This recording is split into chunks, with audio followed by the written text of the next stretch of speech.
Alors bonjour à tout le monde ce matin. Et j'aimerais vous inviter à lire avec moi dans un psaume. On a déjà lu un psaume ce matin. Le psaume que je propose, c'est le psaume 73. Un psaume que j'ai sur le cœur depuis pas mal de temps. Alors on va lire cela ensemble, le psaume 73.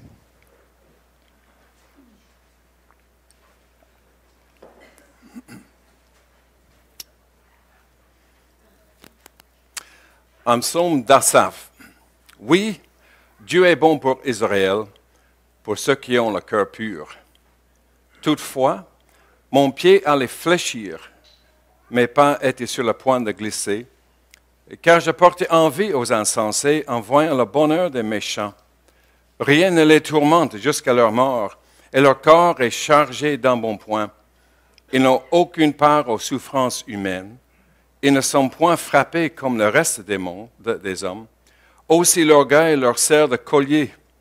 La violence, c'est le vêtement qui les enveloppe. L'iniquité sort de leurs entrailles. Les pensées de leur cœur se font jour. Ils raillent, ils parlent méchamment d'opprimés. Ils profèrent des discours hautains. Ils élèvent leur bouche jusqu'aux cieux et leur langue se promène sur la terre. Voilà pourquoi son peuple se tourne de leur côté. Il avale l'eau abondamment. Et il dit, comment Dieu saurait-il? Comment le Très-Haut connaîtrait-il?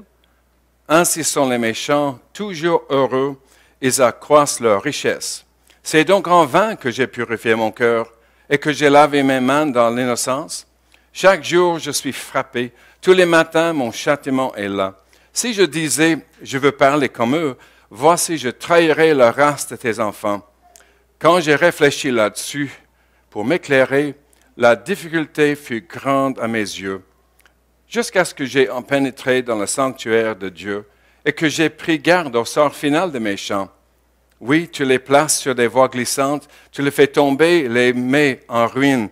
Et quoi? En un instant, les voilà détruits. Ils sont enlevés, exterminés par une fin soudaine. Comme un songe au réveil, Seigneur, à ton réveil, tu repousses leur image. Lorsque mon cœur s'aigrissait, et que je me sentais percé dans les entrailles, j'étais stupide et sans intelligence, j'étais à ton égard comme des bêtes. Cependant, je suis toujours avec toi. Tu m'as saisi la main droite, tu me conduiras par ton conseil, puis tu me recevras dans la gloire.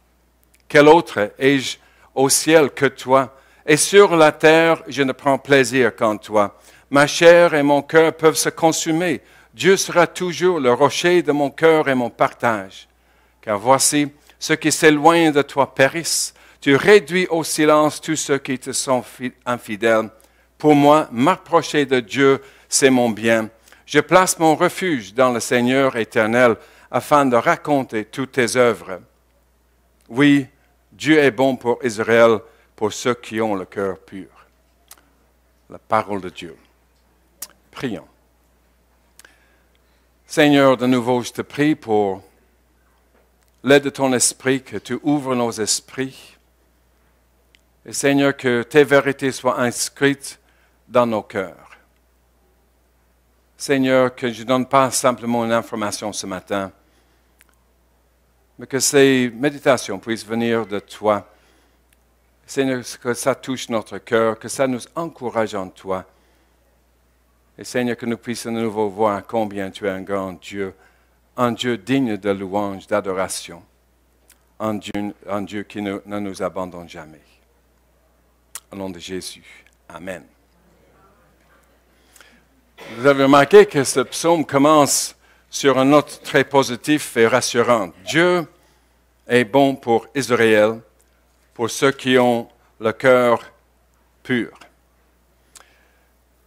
Mais on peut constater, en lisant le reste du psaume, que le psalmiste a commencé avec la conclusion. Je ne sais pas si, quand vous lisez un livre comme un mystère, un roman, et vous êtes pris dans l'action, mais vous voulez savoir qui est le coupable. Et si l'auteur est très bon ou bonne, souvent tu découvres ça à la dernière page. Vous n'avez jamais eu la tentation de tourner la page très vite, juste lire le dernier quelques paragraphes. Comme ça, vous pouvez lire ça plus tranquillement. Souvent, on veut commencer avec la conclusion. Ça m'est arrivé assez récemment. Je ne sais pas, ça vous ne concerne pas, ça ne vous intéresse pas, mais ça m'intéresse que dernièrement, on a eu la Coupe du monde de rugby. C'est le seul vrai sport au monde. À part le hockey.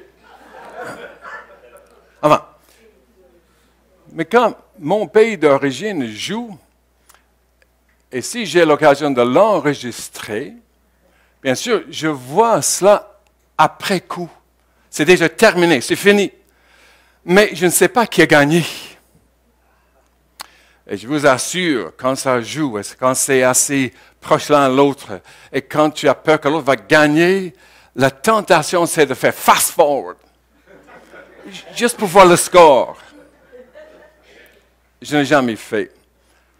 Mais je dois admettre que je regarde ces matchs souvent. Ça peut encore susciter quelques émotions, mais Albert calme, tu vois, parce qu'ils ont gagné. Et ici, le psalmiste, il commence avec la fin, il commence avec une conclusion. Parce qu'il n'a pas toujours pensé comme ça. Il dit ici, il fait une déclaration devant tout le monde, parce que c'est le chef de centre, c'est un psaume qui était chanté par le peuple. Il fait cette déclaration, Dieu est bon pour Israël, pour ceux qui ont le cœur pur. Mais après, il va exposer les pensées, les vraies pensées de son cœur. Parce qu'il n'a pas toujours pensé comme ça. Et j'aime beaucoup l'ouverture et l'honnêteté de ce psalmiste, parce que je peux m'identifier avec lui. Son témoignage me touche et me parle, et son témoignage est pour moi une source d'assurance et d'encouragement dans mon cheminement spirituel avec le Seigneur. Et peut-être c'est parce que ce n'est pas juste des belles paroles, c'est des paroles honnêtes, des paroles vraies qui sortent d'un cœur qui est troublé, mais un cœur qui est arrivé quand même à une conclusion. Parce que dès le deuxième verset, il dit toutefois, oui, Dieu est bon pour Israël. C'est bon, ça. Et pourtant, toutefois, il dit, mon pied allait fléchir, mes pas étaient sur le point de glisser. Parce que je portais envie aux insensés en voyant le bonheur des méchants. Et Asaph dit, ce n'est pas juste. Il allait où? Il est un chemin pour aller dans le sanctuaire de Dieu. C'est quelqu'un, c'est Asaph. C'est chef de chantre. Il a écrit plusieurs psaumes. Alors, il s'exprime ici par une plainte amère, et c'est une plainte contre Dieu. Il considère que Dieu n'est pas juste envers lui, parce que lui, il est fidèle. Il remplit son devoir. Il sert le Seigneur avec droiture. Il est chef des chantres. Il conduit le groupe de louanges. Attention à nos musiciens. Je ne vous vise pas ce matin, mais lui, c'est un chef avant-groupe. Il conduit le groupe de louanges. Et pourtant, sa vie ne tourne pas ronde. Sa plainte est surtout que les incrédules semblent avoir des vies sans difficulté. Même leur mort semble être sans souffrance. Ils ont des belles morts, si ça peut exister. Mais enfin, ils ne meurent pas dans la souffrance. Ils arrivent, ils vivent une bonne vie, une vie sans trop de difficultés, et puis ils meurent. Alors c'est ça qu'il dit dans les quelques premiers versets. Il dit ça, c'est les méchants. Mais de mon côté, qu'est-ce que je vis moi? Il dit, chaque jour, je suis frappé. Verset 14. Tous les matins, mon châtiment est là. Alors, sa conclusion, jusqu'à là, à quoi sert-il de servir Dieu? À quoi bon suivre Dieu si la vie est remplie de souffrances, de peines et de déceptions? si les méchants ont la belle vie, est-ce que le croyant, est-ce que moi, Asaph, ton enfant, ton fidèle, n'a pas droit à une vie sans souffrance? Et c'est ça, sa plainte. Et c'est une plainte amère contre Dieu. Parce qu'il dit, Dieu, tu n'es pas juste. Il dit, est-ce que ça vaut la peine de continuer? Je pourrais faire comme les autres. J'aurais aussi une belle vie, peut-être comme les autres. Mais non, moi je suis le fidèle, mais c'est moi qui souffre. Est-ce comme regarder dans un miroir pour toi ce matin? Parfois, c'est difficile de l'admettre. Vous n'avez jamais eu ces pensées-là? En regardant ta vie, si vous avez une vie sans souffrance, sans difficulté, sans frustration, sans déception, aucun, viens me voir après, j'aime vous parler. Je peux réserver une place en bas pour vous rencontrer, mais je crois que je n'aurai pas besoin de la grande salle. Le petit coin où il compte l'argent, ça c'est suffisant. Parce que vous n'êtes pas nombreux qui sont sans difficulté dans ce monde. Et une des preuves de ça, vous venez de tant de pays différents. Vous avez, que vous dire, choisi le bon pays. Et vous êtes le bienvenu ici. J'allais dire, et je peux dire, vous êtes bienvenus chez nous. Mais moi-même, je suis un immigré. La différence, c'est que moi, je peux retourner chez moi sans difficulté, ou dans mon pays d'origine. Parce que chez moi, c'est quand même ici maintenant. Mais certains, beaucoup parmi vous, ne pouvez pas. C'est la raison pour laquelle vous trouvez ici. Et pas juste ça. La maladie nous frappe. Et parfois, on peut supporter ça assez bien, mais quand ça frappe nos enfants ou ceux qui sont autour de nous, c'est plus difficile à supporter. Surtout quand vous êtes chrétien, et quand vous êtes chrétien fidèle, et quand vous faites ce que vous devez faire, et quand même vous avez la maladie dans la famille. Parfois, cette pensée vient, Dieu, pourquoi est-ce que je dois te servir si ça ne m'apporte pas quelque chose de meilleur, une meilleure vie, sans trop de difficultés? Peut-être tu dis, il ne te semble pas que Dieu est là pour toi? Après tout, tu es son enfant. Il dit que tu es aimé. Alors pourquoi permet-il que tu vis des choses pénibles? J'ai parlé il y a quelques mois à un ami. Il me dit, Albert, j'ai tellement de difficultés à accepter la doctrine de la souveraineté de Dieu. Parce que je souffre. Je veux faire des choses pour Dieu, mais je ne peux pas. J'ai la difficulté à sortir de chez moi à cause de ma maladie. Alors, dire que Dieu est souverain, ça veut dire que Dieu me permet de vivre ça. Je ne suis pas d'accord. J'aime pas ça. Et souvent, on se dit, ce n'est pas juste. Et la tentation, c'est de dire, si nous sommes très honnêtes, à quoi bon servir Dieu si ma vie est pire que les non-croyants autour de moi? Et je dois avouer que j'ai pensé comme ça. Ces pensées ont effleuré mon esprit. J'ai médité là-dessus. En face de chez nous, actuellement, il y a une famille qui vit 2 enfants, 2 filles. L'aîné est maintenant au secondaire depuis 2 ans. Le deuxième va au secondaire au mois de septembre. Mais il semble que tout leur réussit. Les parents travaillent, mais je n'ai jamais vu les parents malades.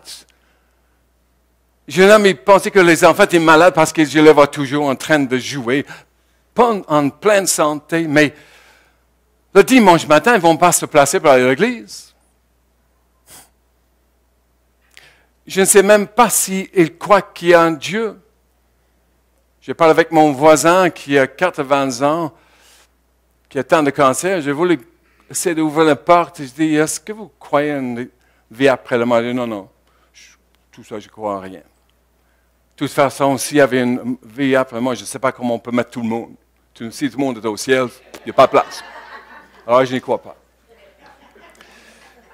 Quand je vois cette famille en face de moi ou d'autres familles,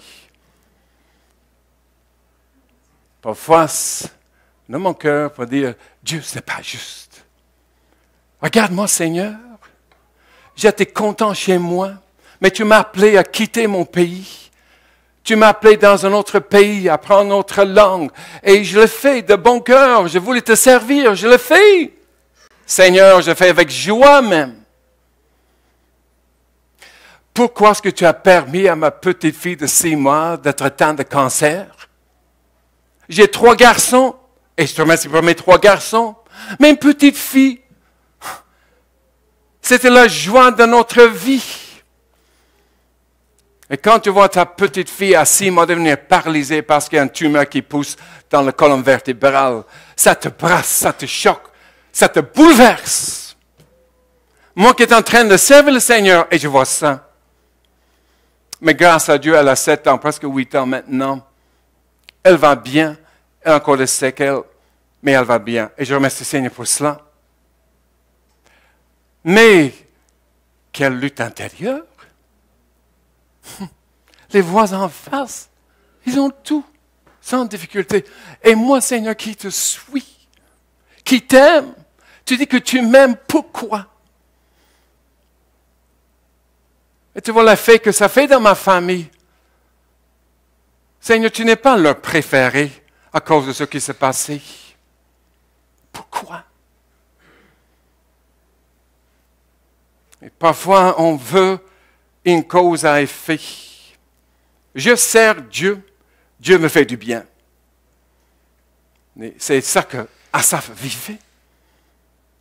Il a trouvé la situation très difficile, même incompréhensible. Il disait dans le verset 15, si je disais, je veux parler comme eux, voici, je trahirai à la race de tes enfants.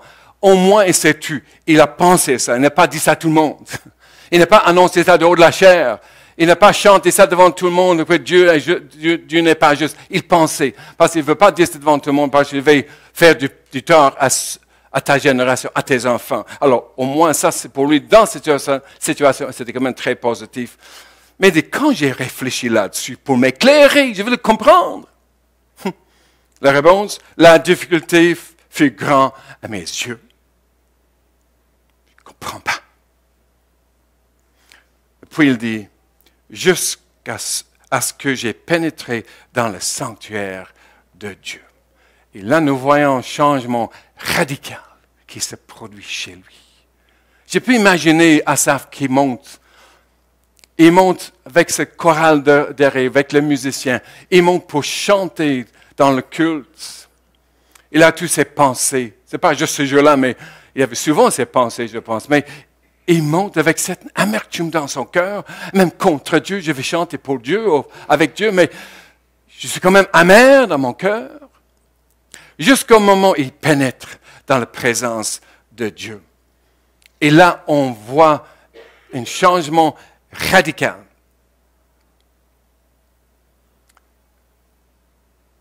Son attitude a changé quand?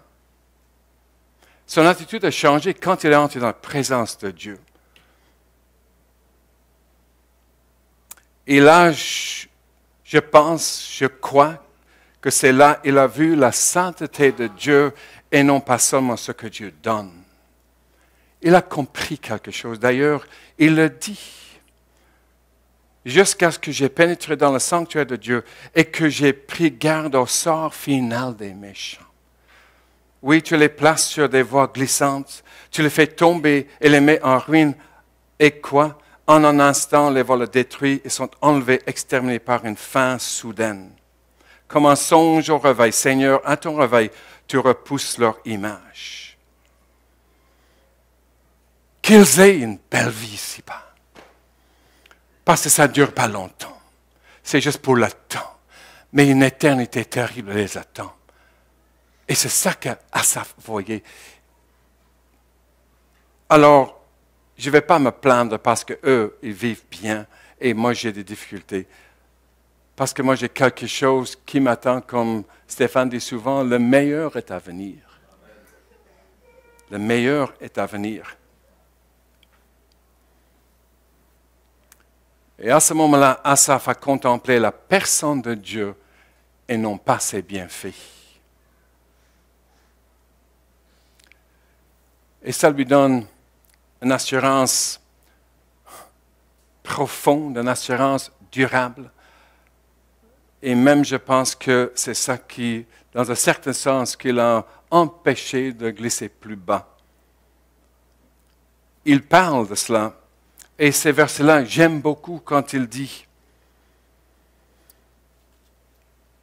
verset 22, « J'étais stupide et sans intelligence. J'étais à ton égard comme les bêtes. » Bon, ce n'est pas moi qui dis ça d'Asaph. Je ne traite pas Asaph de stupide de penser comme ça. Parce que si je traite Asaph de stupide de penser comme ça, je me traite Albert un peu d'être stupide de penser comme ça. Et qui veut se traiter comme stupide et sans intelligence?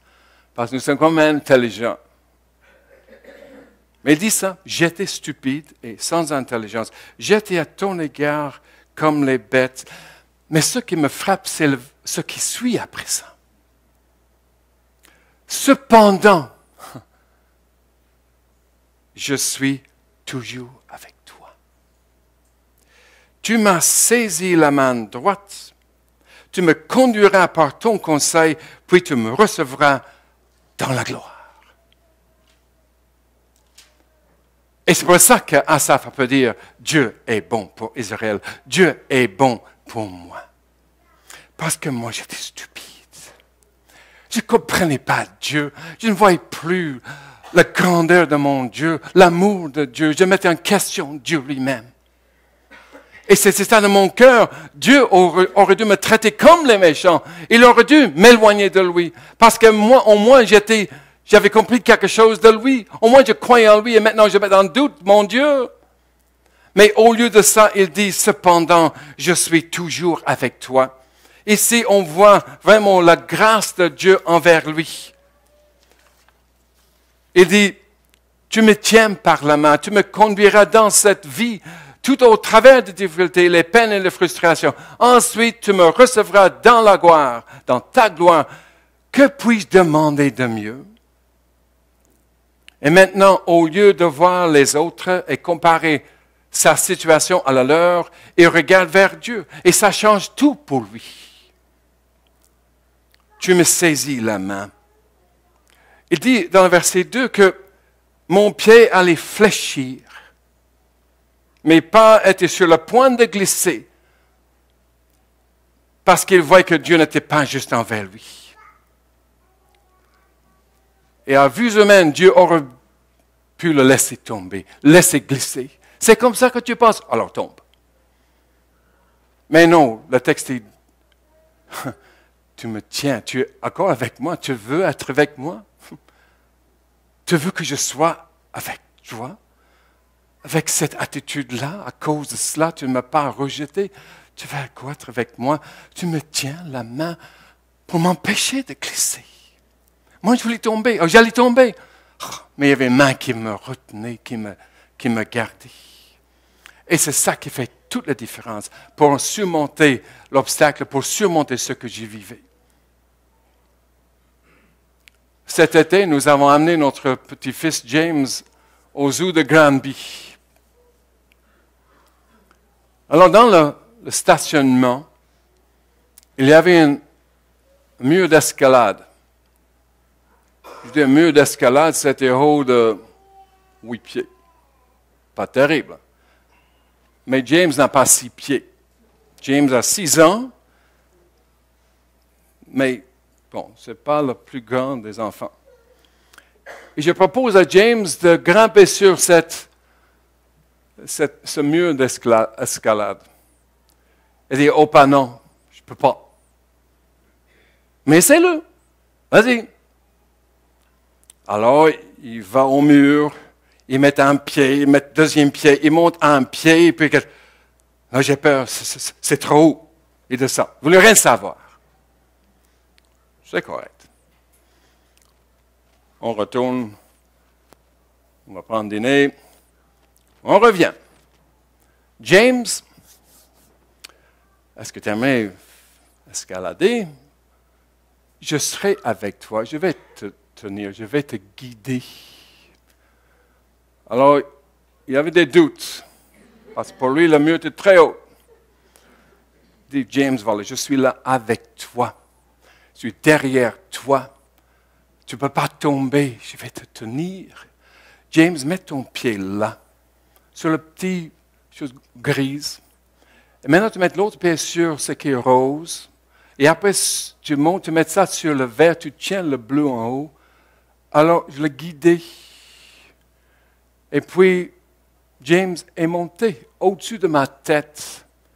Il fallait voir son visage. Je l'ai fait. Bon, quand on raconte après, il a fait tout ça.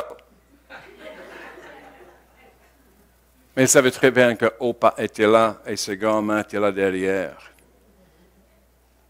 Il me tient. Je peux affronter n'importe quoi. Je peux confronter des difficultés parce que Dieu est là avec moi, parce que Dieu me tient. Et moi, j'aime beaucoup cette image de Dieu qui nous tient par la main. Vous savez, ça va encore plus loin que cela. Dans Ésaïe 49, verset 16, que dit, verset 20, je pense, c'est qu'une mère qui allait peut-elle oublier son enfant? Ça peut arriver. Être abandonné par sa mère, mais moi, je ne te t'oublierai jamais. Je t'ai gravé dans les paumes de ma main. C'est comme Dieu qui écrit Albert là-dedans. Comment est-ce qu'elle peut oublier? Je suis gravé. Notre petite fille, il y a 3 ans, 4 ans, elle partait à Noël en vacances pour une semaine ou 2. Elle avait peur qu'on l'oublie. Elle nous donne une petite photo encadrée pour accrocher dans le sapin de Noël. Et Margaret lui dit, mais Léla, je croyais que c'était pour tes parents. Non, c'est pour vous.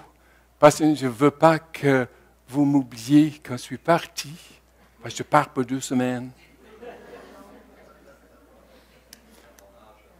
Mais Dieu, oui, c'est ça. Elle tient compte de mon âge.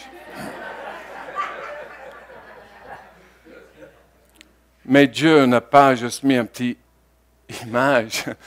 On n'a pas d'image de Dieu accroché sur un sapin quelque part. Dieu nous a gravés. Gravés. Et je pense aussi que pour graver, ça fait mal. Dieu ne peut pas sentir le... Enfin, il n'est pas physique. Mais traduis ça à celui qui est l'image de Dieu. Dans son humanité, Jésus-Christ. Jésus dit que mon Père, je tiens dans ma main. Et mon Père vous tient. Et personne ne peut vous ravir la main de mon Père, ni de ma main.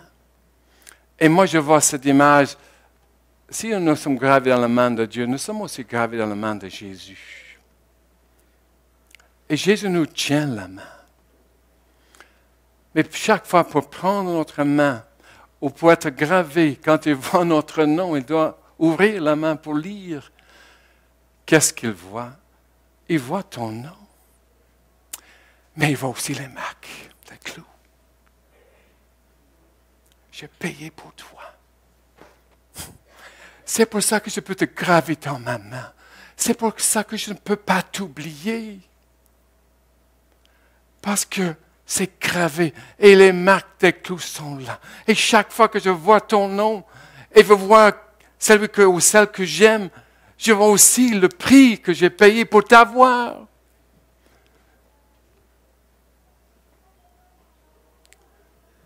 C'est ça notre assurance ce matin. C'est sa main meurtrie, car il a donné sa vie pour nous. Penses-tu qu'il va te laisser tomber?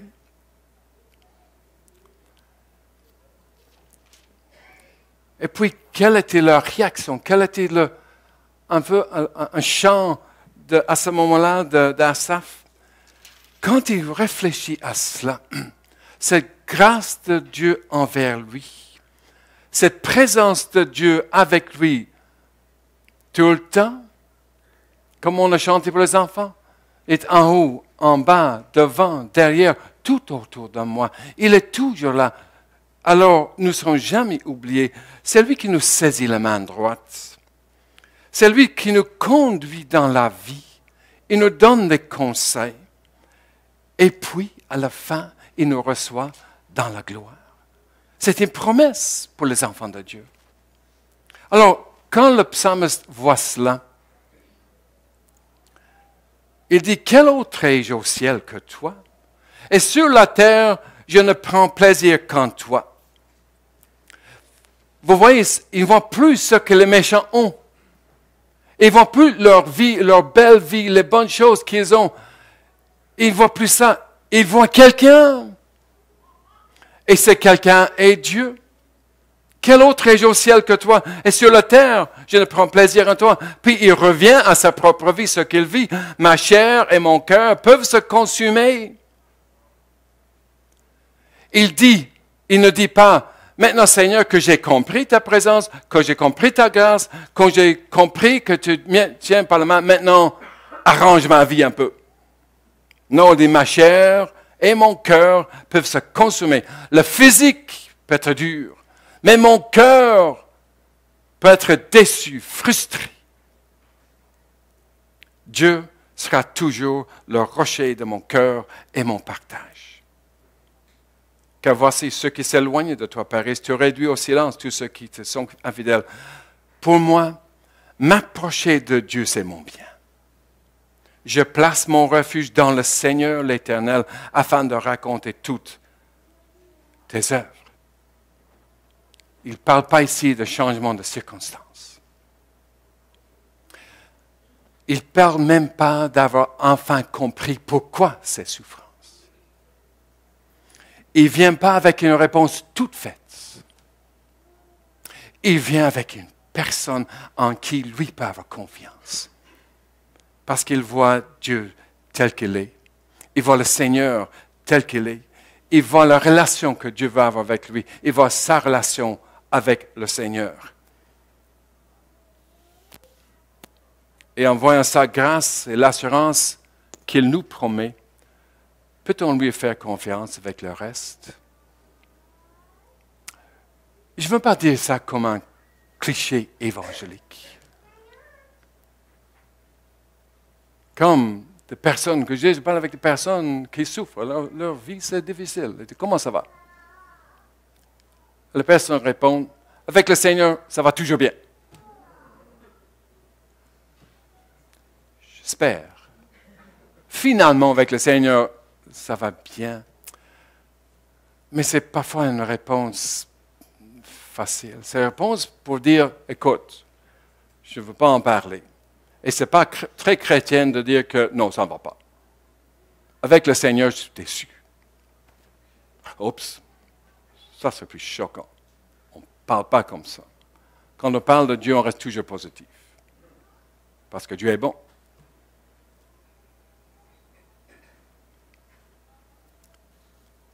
Et ce matin,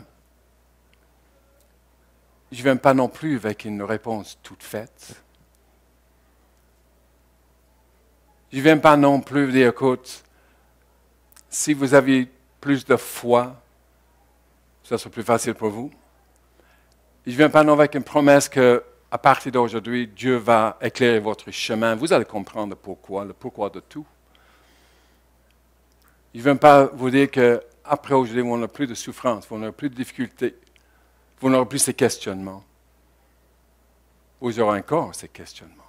Parce que nous sommes des êtres humains, nous avons un cœur aussi humain.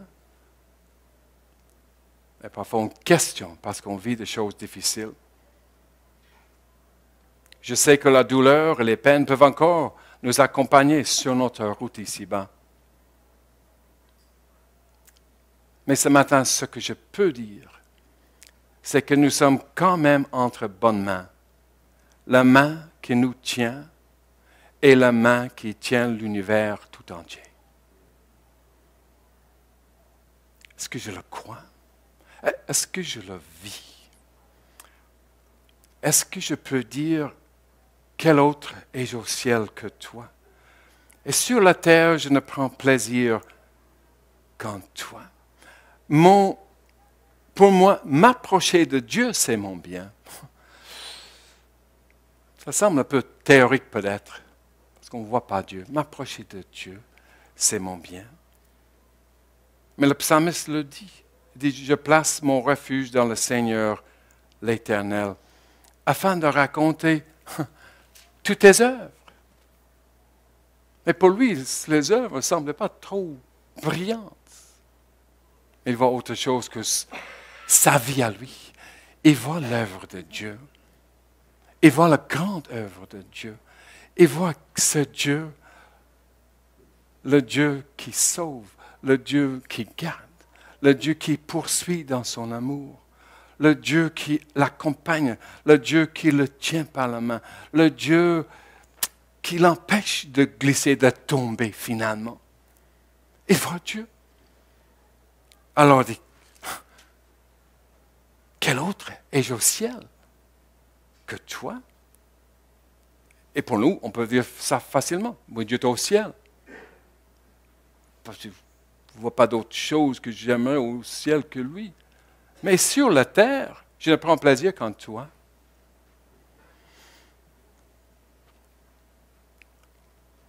Et je ne vais pas non plus vous dire, allez faire cela. À partir d'aujourd'hui, vous allez dire, je place mon refuge dans le Seigneur l'Éternel, et pour moi, m'approcher de Dieu, c'est mon bien. Mais ma prière, pour moi d'abord, ma prière pour vous, c'est que le Saint-Esprit nous donne ce désir de nous approcher de Dieu. Et de voir que, finalement, le seul qui ne va jamais décevoir, c'est Dieu. Finalement, le seul qui reste impliqué dans nos vies, jusqu'au fond et jusqu'au bout, c'est Dieu. Et pensez toujours que quand il ouvre la main, quand il voit ton nom là, tu n'auras pas tout de suite compréhension de ce que tu vis. Mais le Seigneur ouvre sa main, il voit ce qu'elle a payé pour toi, ce qu'elle a donné pour toi. Il a tout donné pour toi. Et rien au monde ne peut te séparer de l'amour de Dieu en Jésus-Christ. Oui, Dieu est bon pour son peuple, pour ceux qui ont le cœur pur, pour ceux qui sont en Jésus-Christ. Que nous puissions le voir pour la gloire de Dieu. Prions. Seigneur, ce matin, tu vois nos cœurs, tu vois notre vie, tu vois nos frustrations, nos déceptions. Tu vois aussi nos questionnements, parce que tu dis que tu nous aimes. Tu dis que nous sommes tes enfants. Tu dis que tu es notre Père. Tu es un bon Père pour nous. Mais nos circonstances semblent dire le contraire. Seigneur, par ton esprit, approche-nous de toi comme toi tu t'approches de nous. Aide-nous de voir notre relation avec toi. Aide-nous de voir ta grâce envers nous. Et quand nous tombons dans les moments difficiles, quand nous vivons des circonstances pénibles, rappelle-nous que tu as gravé notre nom dans tes mains. Et Seigneur, aide-nous de savoir que c'est toi qui nous tiens par la main. Même quand on n'a plus la force de le faire, même quand on n'a même plus envie de le faire, tu nous tiens toujours. cette main meurtrie, parce que tu as payé le prix ultime pour nous avoir avec toi. Seigneur, que ces pensées, que ces méditations, ces paroles, que ta parole, que ta personne nous encourage jour après jour dans notre marche avec toi. Et pour la gloire de ton nom. Amen. Amen.